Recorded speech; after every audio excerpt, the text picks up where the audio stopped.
Hey everybody, it's Christy with ColeArtistry. Thank you for joining me tonight. Thank you to a new subscriber. This video is for you, Suzanne S. Welcome. Thank you for subscribing, and thank you to all my subscribers. I appreciate you all spending, a few minutes with me every 3 days. I really appreciate it. If you haven't subscribed, go ahead and hit that subscribe button, and then you won't miss out on any of my videos. So tonight I'm working on a 10 by 20 canvas. I'm going to be using flood color white. I'm just going to use my normal Blickrylic mixed with Floetrol and water in this old Artist Loft bottle. I might have to mix some more.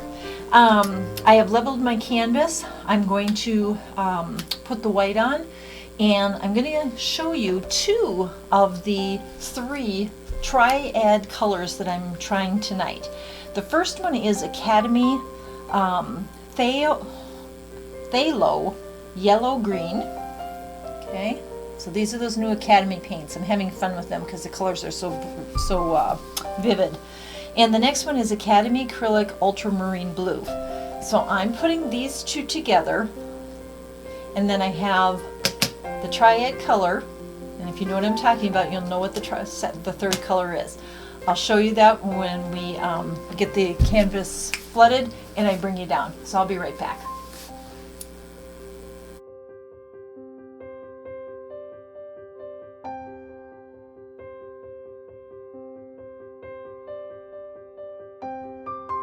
Alright, so here is our little 10 by 20 canvas flooded in the white. I am going to pop the bubbles.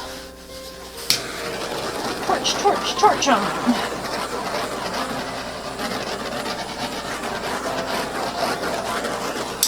And when I see something that looks like a bubble, like right here, this is not a bubble. That is a little blob. So we take that off, gather up some of the extra paint off the sides, make sure that we cover that back up. Okay. So, I showed you the first 2 colors, and if you're familiar with the color wheel, I've been doing a lot of these little triads and complementary color videos. So what I chose tonight was, I chose yellow green. Okay, so I've got I'm using the top color, so I've got my yellow green on my color wheel here. And then my Triad goes over to the blue, so I'm using this blue as that blue. And our last Triad color is orange, and it's red orange. So I have mixed up some red orange to match this red orange.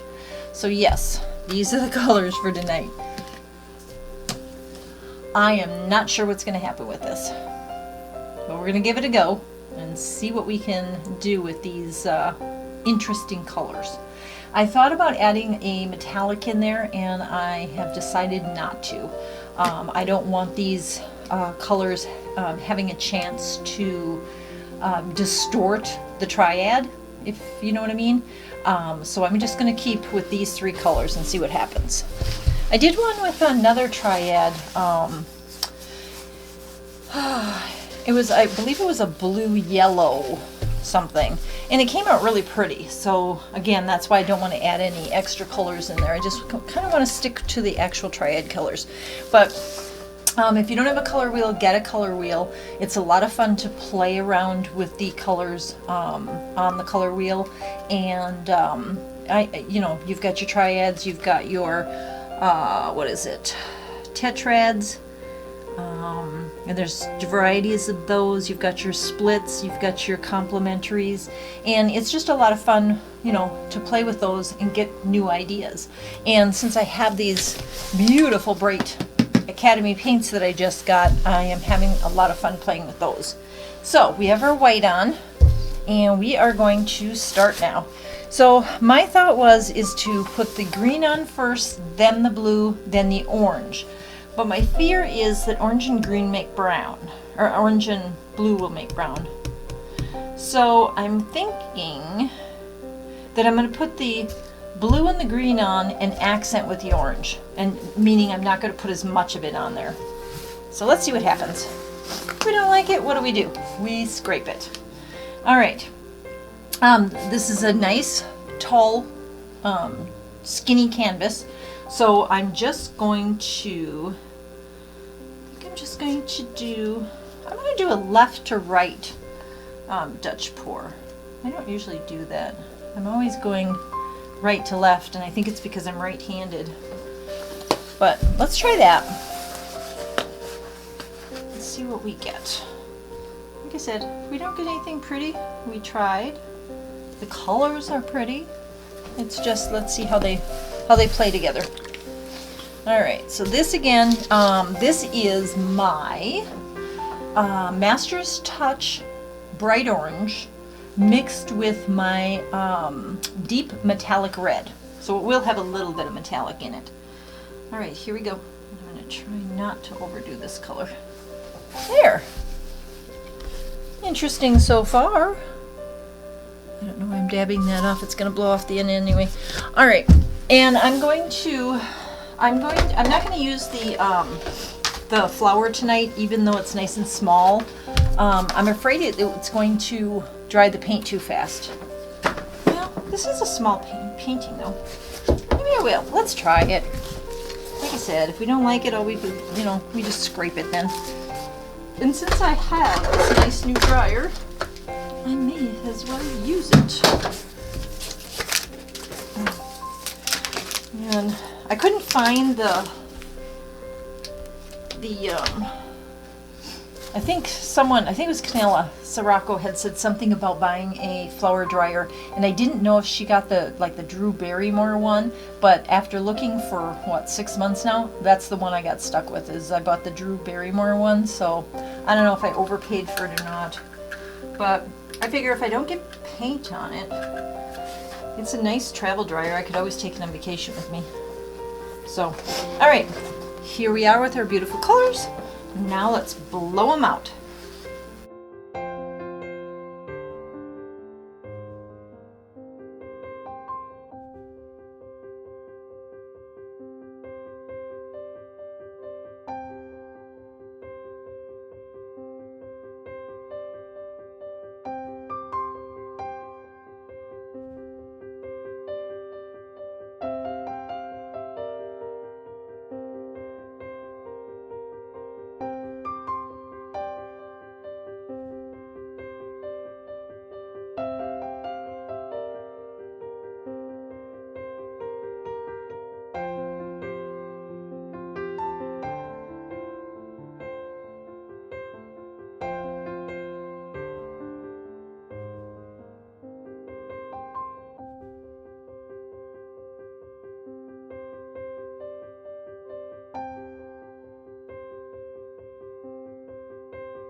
Okay.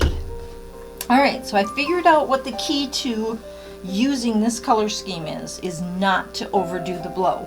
Because I noticed when I started to do the blow on this one, the green and the blue and the orange started to mix and make a kind of a coppery brown. Whereas when it was done lightly here and here and here and here, it didn't turn to the brownish color. But this is so vibrant and there's cells popping up.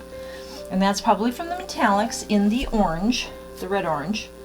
I know a real pretty set of cells rolled off the bottom here, but there's some coming here, here, lots in here. This corner needs fixing, but wow, if you like orange, blue, and green, you're gonna love this painting. This one would look really nice with a coat of high gloss on it. Wow. Yeah, I do have to fix my corners because they're pretty bad. But I use Liquitex, let's see, it's Liquitex Professional's Acrylic Mediums High Gloss Varnish. And so when I say high gloss, this is the one I'm talking about that I use for my paintings. If I can't find this, which this took me, I finally found it, this one at Hobby Lobby. Nobody had it, and I paid 10 bucks for that small bottle. When I can get it on Amazon, my husband orders a quart-size bottle, and that's only like 30 bucks or something, so it's much a much better price than these little tiny ones. But when you can't find it, you got to get what you need. So, oh my goodness, I think this looks really cool. Yeah, I wasn't sure about the colors. I mean, you know, I'm playing with these triads, and I knew these two would look good together, but added that one, and it is really, really nice. So I am going to fix my corners. I think I can see a little bit of bubbling here, so I think I need a little more white here, and I need to fix this corner. This one I have to fix because all the pretty cells rolled off. And then I'm gonna get the camera and bring you down and show you this beautiful painting. Wow, and I really want to know your thoughts on this one. So I will be right back. All right, so if you're not familiar with the color wheel, which I wasn't, I mean, I knew about it from high school and stuff like that, but I really didn't know how to really use it until I started painting in earnest. So here's the triad that I did. So I chose the yellow-green, which is the peak of it, okay? Then for triads, you're going off to this side, to this point, and I chose the blue. And then on this side, it was the red-orange. See how that works? So you just, I mean, you just turn this around and look at the color schemes on the different triads, or let's see, we've got triads or terids. Let's see, here you go. Terids, complementaries, of course, are across from each other, and then you've got your split complementaries, which I use a lot. So I honestly love having this color wheel handy. It really helps me out when I'm kind of stuck on a color palette for the night. I just look at this and I pick a color palette, and there we go. And here again are the colors that we used. Okay. Love these Academy colors. I bought a bunch of them and I'm just having fun with them. And here is our painting. So let me see if I can get you up high enough to see the whole painting. I mean, for the colors that are on there, I think it came out really nice. And if you're really into oranges and blue and green, you're gonna love this painting. So let me take you down because I want to show you the cells that are creeping out. I don't think they're gonna do too much more, but they're so interesting. Like right here, and then this little gathering here, and then there's, where do they go? The little ones up here, and then right over here. Look at this cute little gathering. It's got a bullseye in the middle. It's really small, but it's got a bullseye. So, I mean, the colors just, they sort of turned a rusty, coppery brown there, which is fine. Because the orange has the metallic in it, that should shine, and when I put on the high gloss coating, that should really help it out in the shine department. And then I wanted to show you, this corner was just beautiful with cells, but most of them rolled off onto the table. So we will lose that, I think. But that's okay. Some of these other ones might come back and really be pretty. So again, this is a 10 by 20, and I'd really be interested in your comments on this one, because I'm a blue person. I like to stick with blues and blues, turquoise blues, purples. I even dabble in pinks and purples once in a while, but oranges and greens are sort of foreign to me. I'm trying to do more of them, but would really like your comments on what do you think about this one. I think it's kind of cool. So, until my next video in 3 days, take care of yourselves, be nice to each other, and bye.